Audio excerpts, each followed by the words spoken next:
Welcome to ID Refusal Pro, a series dedicated to analyzing real-life encounters between citizens and law enforcement, helping you understand your legal right to record in public and how to respond lawfully when asked for ID.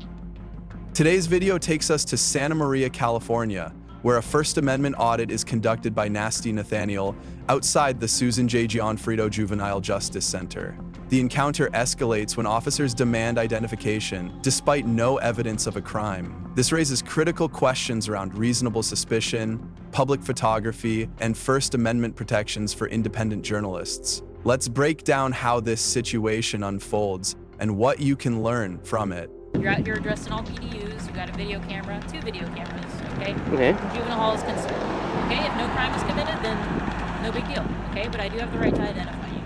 You are required to give me your ID. No, I'm not. Unless you have... Hello there. How you doing? Hi! Hey, I just called 911. I thought it was kind of unusual that you're taking photographs of now you're taking photographs of me, I take it. Okay. Why are you taking photographs of a facility that's a lockdown facility? Well, I don't see how that's any of your concern, sir. See, it's any of my business? Okay, well let 911 talk to you then. Okay, well, I'm on a public sidewalk. They're more than happy. All right, well, we got this individual here.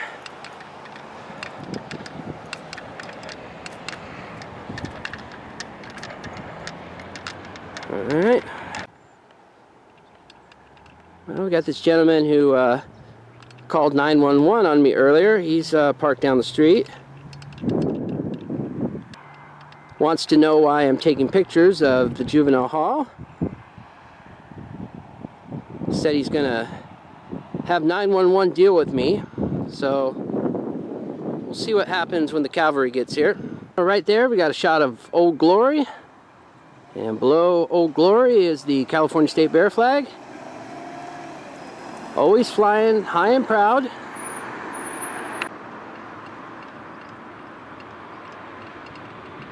This looks like some kind of a entrance for prisoner transport vehicles. We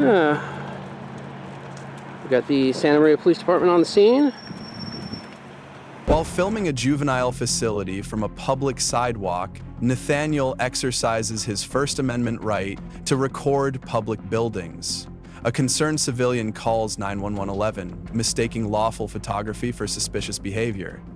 No restricted zones were entered, no private data was exposed, and no interaction initiated by Nathaniel. The key question arises, is taking photos in public a crime, or is ignorance the real threat? Under US v. Chandler, 1998, and Smith v. Cumming, 2000, filming public officials or buildings from public space is protected. Should law enforcement educate callers instead of escalating? What do you think? Should filming in public ever trigger a police response? Let us know in the comments. Hi, how you doing? Good, how are you? Great, thank you. So Juvenile hall wanted to know why you're videotaping their building. Just gathering content for a little story I'm working on. Okay. Is it for like school or something? Just I have a blog and such. Okay. Do you have ID on you? I prefer not to identify. Okay, I'd like to see it. You're required by law to give me your ID. Actually, unless I've been suspected of committing a crime, I'm not required to. You're filming a government building. From a public sidewalk. Right, that's which is fine. perfectly legal. Right. I have the right to detain you, okay? And you're required to identify yourself. Well, You're not being charged with anything. I understand that. I understand that, officer, but I do understand California law. Unless you have reasonable suspicion that I've actually committed a crime, Okay. filming a government building from a public sidewalk, which is protected by the First Amendment, is not a crime. No, but I have the right to detain you to figure out what's going on, okay? Okay. You're addressed in all PDUs, you got a video camera, 2 video cameras, okay? Okay. Juvenile hall is concerned. Okay, if no crime is committed, then no big deal, okay? But I do have the right to identify you. You are required to give me your ID. No, I'm not. Unless you have reasonable suspicion that I've actually committed a crime, I'm not required to identify myself. No, I'm not. Being detained. Okay, officer, what am I being Officer approaches Nathaniel, questioning his presence and immediately requests identification. Nathaniel calmly refuses, citing California law. ID is only required when there is reasonable suspicion of a crime, as affirmed in Hybel v. 6th Judicial District Court, 2004. Simply filming from a public sidewalk is not unlawful and does not justify a detention or ID demand. The officer insists she has the right to detain and ID him, but fails to articulate any specific criminal suspicion. This exchange reflects a growing tension between public accountability and police authority. Should a camera ever justify a detention? Drop your thoughts in the comments. Just gathering content for a little story. What? Just gathering content, like B-roll for a little story I'm doing. Oh, what's the story on? It's just for a blog I write. What's the blog about? I'd rather not say it this time because it's not published yet. So, just getting some B-roll. Whatever. Okay. Okay, but you understand why we came out here? I understand. Okay. Do you think it's a little weird that you're out here filming Juvenile Hall? Okay. Well, I've been on the public sidewalk the whole time. No, that's I fine. haven't gone Not on saying- any not saying restricted anything areas. wrong with that, Okay. but we just want to make sure that you're not coming out here trying to snoop around and do something, because people tend to do reconnaissance, you know? Yeah. You want to talk to the sergeant, I take it? Yeah, because like the other officer, she asked for my ID. I respectfully declined because, I know what my rights are. Unless there's reasonable suspicion that a crime has actually been committed, I'm not required to identify myself. So the other officer here is suggesting that she has the right to ID me. I'm saying no. So at this point, I think it would be best to have a supervisor come out and we can clarify all this. That's fine. Okay. Whatever. So just to clarify, I am being legally detained. I'm not free to leave. As far as I know, you haven't done anything criminal. We just asked who you were. Okay. That's Well, the other officer here said that I was being detained. So, I think it's suspicious that you're out here filming a juvenile hall. okay. Yeah, I was detaining you to find out who you are.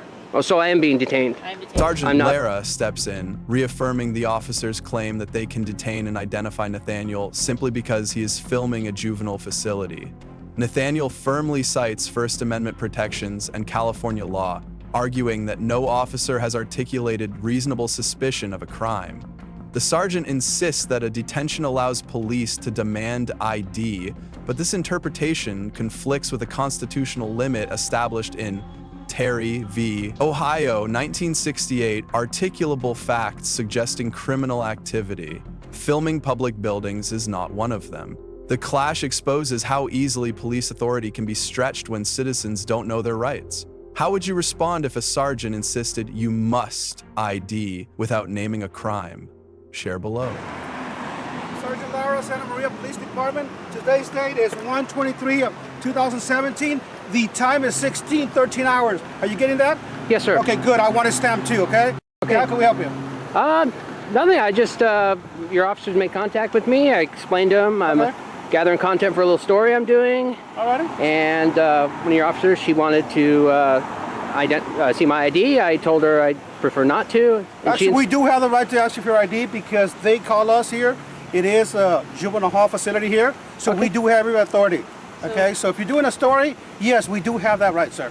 Okay, and I explained to your officer that unless I understand California law, I've been through this before. Okay. Unless you have reasonable suspicion that We do have reasonable suspicions that I've actually committed a crime. No. Hear me out, okay? Okay. Listen to her. So we have people that do reconnaissance on police, on our juvenile hall facilities, jail facilities, people that Right, okay. gather information, take video surveillance, try to identify us, identify our vehicles, and do all that kind of stuff for malicious purposes, okay? And I'm not saying that's what you're doing. I don't know what you're doing out here. You're saying that you're doing this for a blog or whatever. So we're detaining you to figure out whether or not you're doing this for malicious purposes or completely innocent purposes. And if it's for completely innocent purposes, that's totally fine. But we do have the right to identify you, okay? And if we ID you and everything's good to go, then you're fine. And I have a right to decline because I know the law. I know my right. I'm not trying to be confrontational or anything.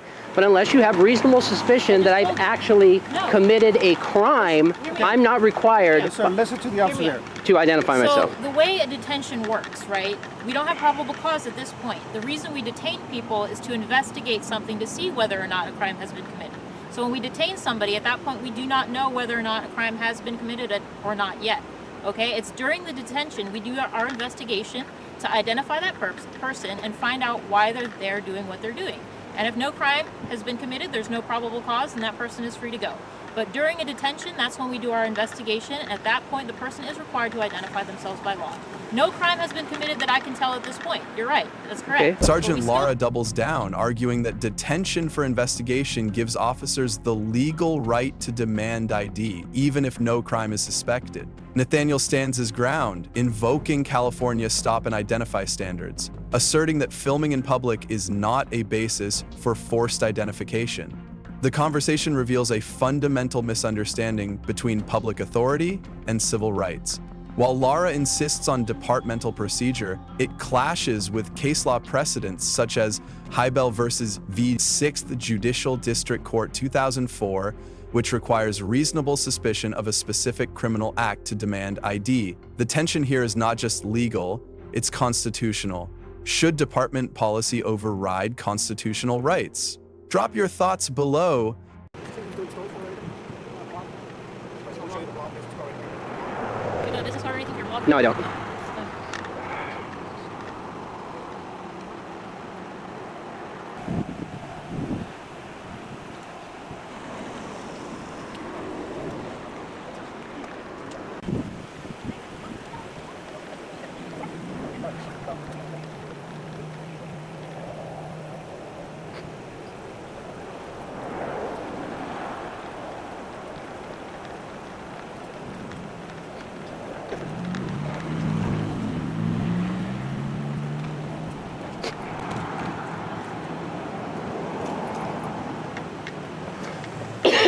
All right, this is what's going to happen. Okay, sir. Okay, we're going to stand around till you take care of your business. Okay, and then whatever you need for your blog, do the filming here from here. Sergeant Lara officially confirms that no crime was committed and informs Nathaniel he is now free to go. Despite this, officers remain present for security, revealing a tension between public safety claims and actual lawful authority. This moment illustrates the limits of detainment when probable cause is absent. The Fourth Amendment protects citizens against unlawful seizures, and under Terry v. Ohio 1968, any continued detention must be justified by articulable suspicion. Nathaniel's refusal to provide ID stands validated. Was the lingering presence of police still necessary? Comment your take. And again, we're doing all this for the safety of the children in there. Okay. All righty? All right. All righty. Okay. So, Okay. to you now. All right. Thank you. Alrighty. Have a good day. one. We got 4 officers standing around with nothing better to do but take pictures. Now free to leave, Nathaniel turns the lens back toward the officers, exercising his First Amendment right to record public officials in a public space. The officers, though visibly uncomfortable, do not interfere, a silent acknowledgement of legal boundaries. The power dynamic has shifted. From being questioned, Nathaniel now documents those who once held authority over him. This act is not just symbolic, but also legally protected under case law like Glick v. Cuniff 2011. Should more citizens record their interactions with police? Let us know in the comments. This ID refusal encounter shows how crucial it is for citizens to understand their rights when approached by law enforcement. Nathaniel, armed with legal awareness, maintained composure and exercised his First and Fourth Amendment rights without escalating the situation. Despite lacking clear, reasonable suspicions, Sergeant Lara and other officers insisted on detaining and identifying him. Nathaniel's behavior earns a grade A, calm, lawful, and assertive. Officers receive a grade C due to their misunderstanding of the law and prolonged detention without legal grounds. Key takeaway: if you're not suspected of a crime, you are not legally required to show ID in California. Always stay calm, record the interaction, and clearly assert your rights. For more real cases like this, subscribe to ID Refusal Pro and support the original video creators.